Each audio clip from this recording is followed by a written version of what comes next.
All right, guys, welcome back to the FPL One Percenters Podcast. First things first, apologies for not putting out a video last week. We were all kind of occupied with work deadlines and family stuff, and just kind of the week got ahead of us.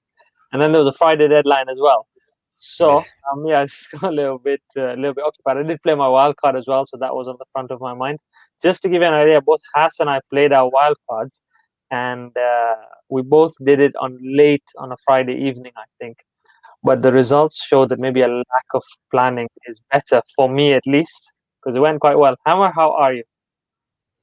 I didn't have a lack of planning. I planned a lot and it flopped. But I'm not too bad. Not too bad. I feel your pain, man. Yeah, we thought we'd just jump online today, quickly discuss the game week ahead.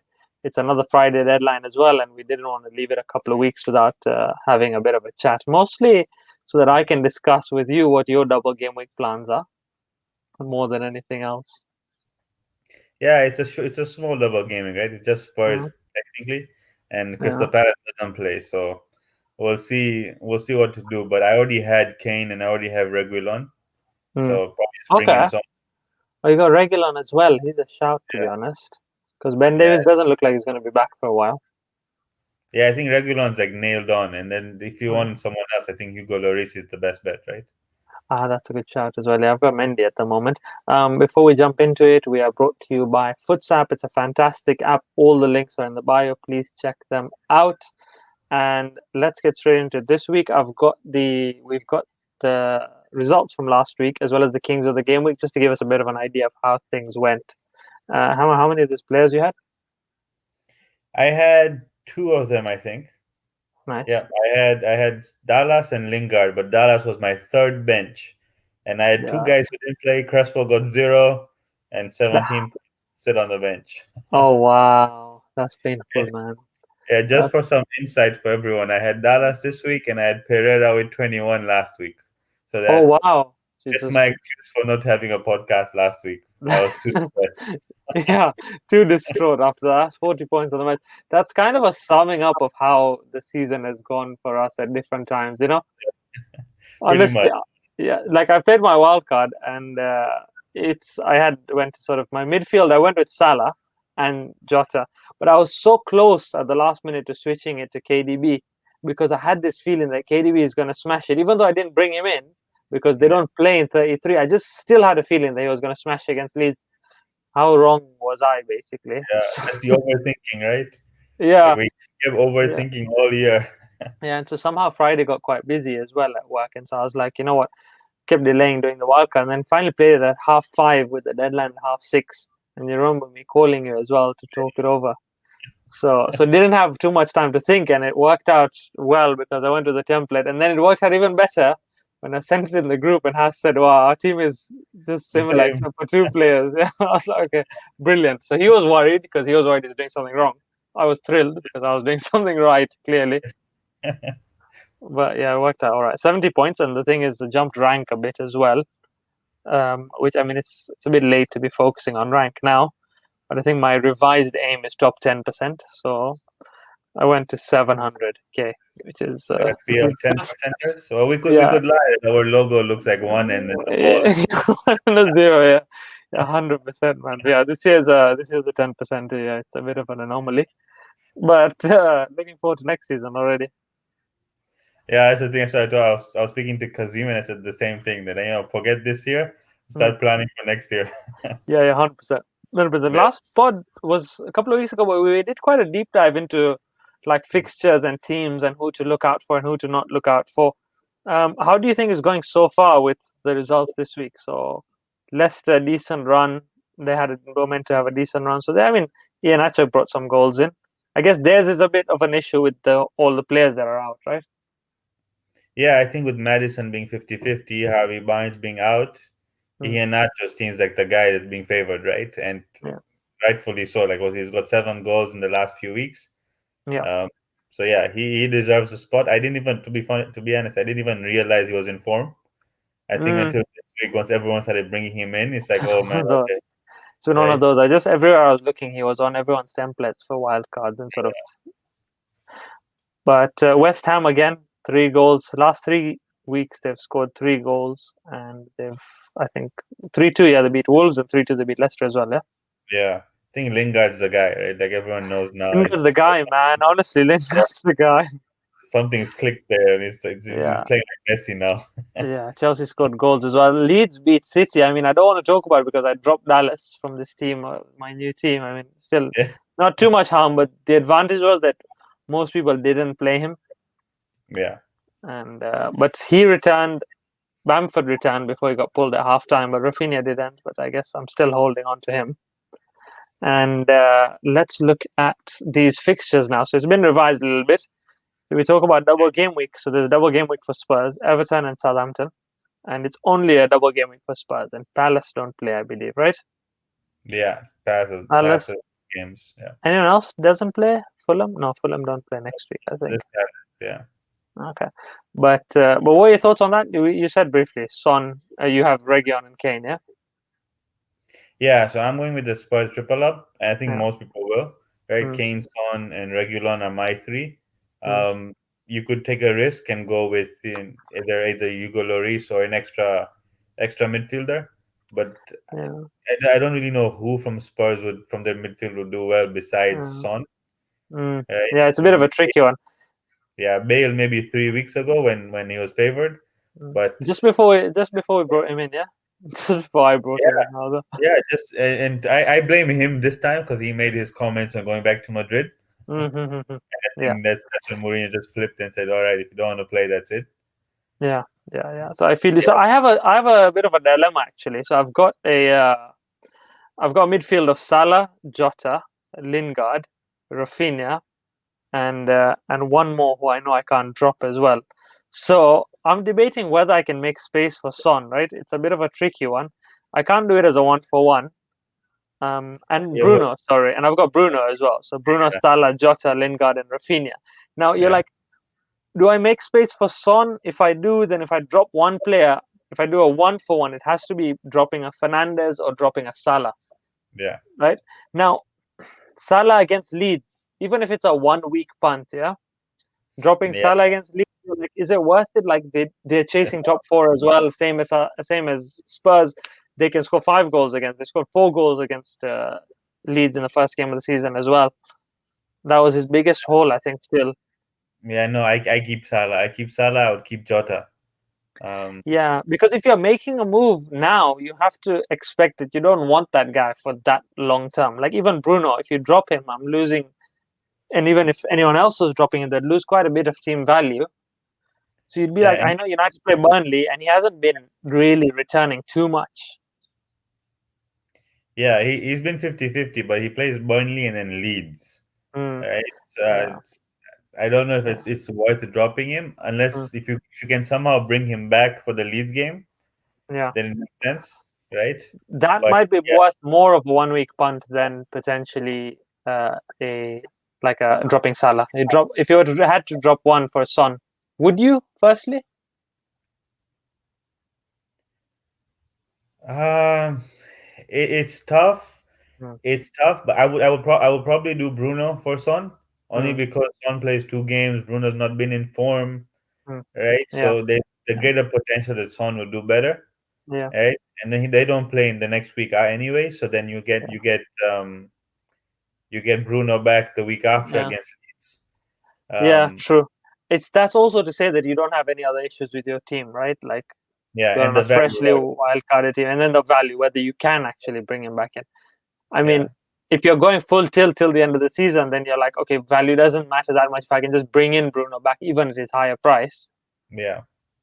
But But actually, yeah, But Bruno's the type of player that he'll do nothing for like 5 weeks or get 1 or 2 assists, and then the next mm. thing you know, he goes 2 goals and 1 assist against Burnley, yeah, and you're thinking, why did I drop him? yeah, and you're thinking, oh damn, Hammer.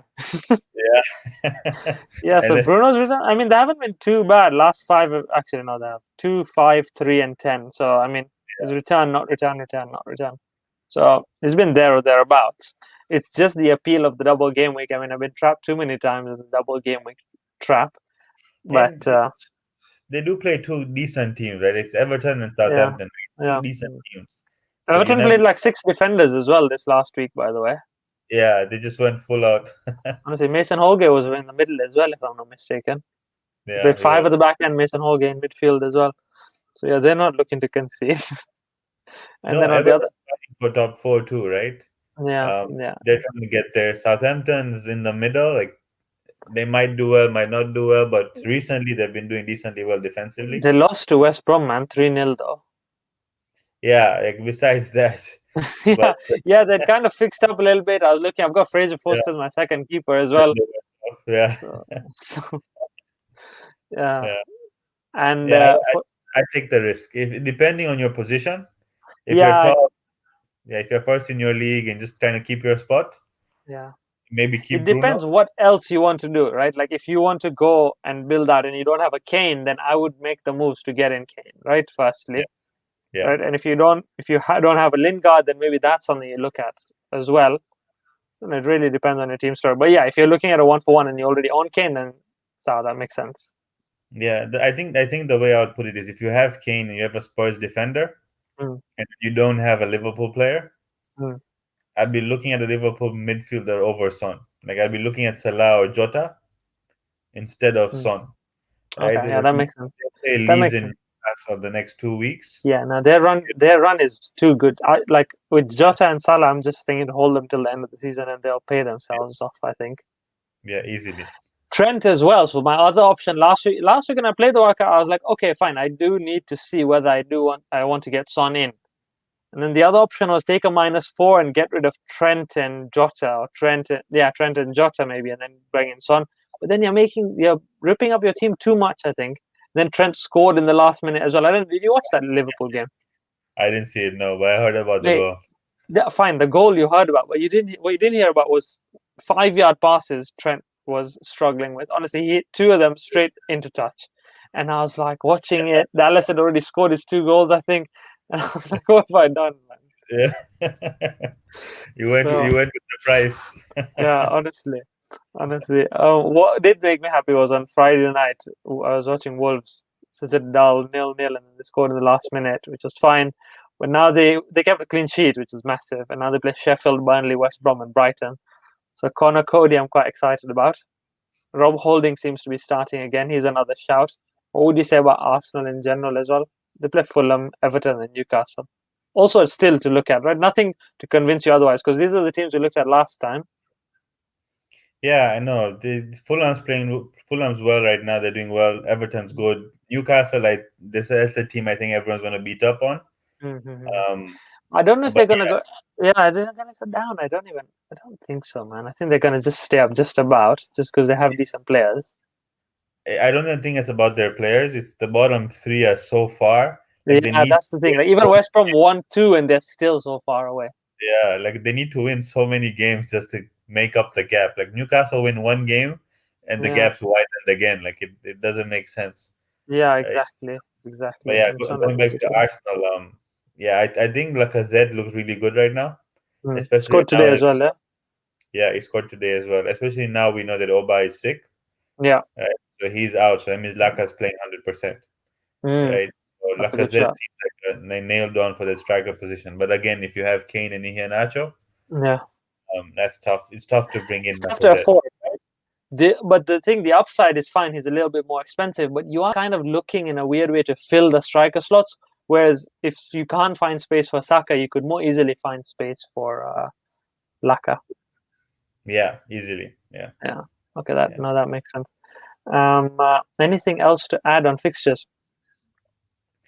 No, I'm looking at the fixtures. Everton's looks tough a bit. Tottenham, Arsenal, Villa, West Yeah, Ham, and yeah, then the last is Sheffield, okay, but then Wolves and City. So if you have any Everton yeah, guys, DCL, Richarlison, yeah, yeah, I'd drop those guys. yeah. Uh, Fair. And after 33, so 33 is the one where City and Spurs don't play, right?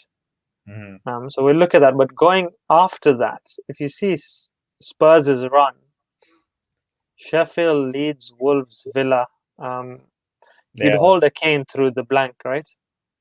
I'd probably hold Kane from now all the way through. Yeah, Yeah, fair enough. No, that makes yeah, sense. That makes sense. Like we said, not much else to add on these fixtures, right?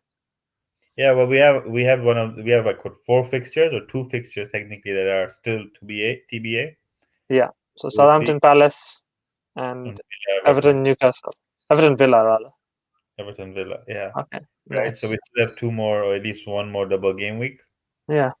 Not a big one. It's Everton, Palace, Villa, Southampton. You're not going to triple up on any of those guys. They're out of fashion, those teams as well. Yeah, a little bit at the moment. Yeah, Everton was the in-fashion team at the beginning. Then I Villa. picked them for top 4. I was like nailed on top 400. Yeah. I think everyone said that about Everton, Villa when they had Grealish and Watkins, and everyone was killing it. Yeah, and then true. Southampton when Che Adams and Ings were on fire. Yeah. You think Just at the shows, beginning man. of the season, right? It's Zaha, Grealish, DCL, right? Everyone was Che Adams. Like now everyone's a free agent. Yeah, and I had Che Adams week 1, and then of course I played my infamous wildcard in week 2 and got rid of it. It's the only good thing that came out of my wildcard, to be honest. But yeah, I have to keep rolling on, I guess. And captains wise, are you looking past Kane on the double? Not really. Sometimes it's simple Kane on the double and go for it. Yeah, I think simple one is Kane or Son. If you don't have Kane, you go Son. If you have Kane, I would go Kane. Yeah. A lot of people, what I've heard is a lot of people are going for a triple this week, like a triple captain. Nice. Makes sense. If you're waiting for a double game week for triple captain, this is the only one left, right? Like you don't have any other option. So yeah, I'd consider it.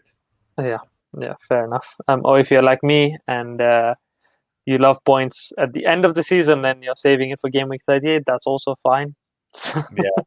For the final push, just in case. Yeah, I know. Somehow in my mind, points at the end are better than points in the middle.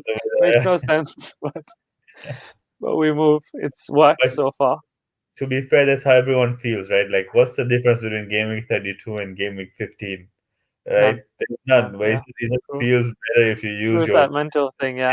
Well, you know what? Actually, it's that. Plus, also, I think in the end, there's a lot of people have dropped off, right? Not as many people are sorting out their teams every week. So you'll see the effect of your points more. Like, your 20 points will give you more rank rise in that sense. Unless you're already at the bottom of the table. No, I'm saying overall rank.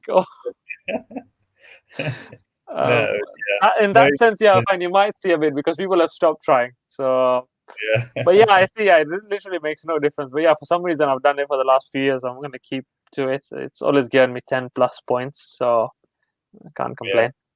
Because in 10 times 3, 10 in total would be terrible. But yeah, aside from that, captaincy done. Anything else to add, Hammer? I miss the guys. Hopefully, we'll get a full house in next week. If we can. Yeah, I guess it depends on how the week goes. No more depressing benches. So we'll see. Fingers crossed. Any games jump out to you aside from the double for Spurs? Anything you see that points galore? Well, we mentioned Liverpool Leeds. Yeah. The one that's interesting me, not from a fully fantasy perspective, is Chelsea Brighton. And just because I want to see how Christian Pulisic does.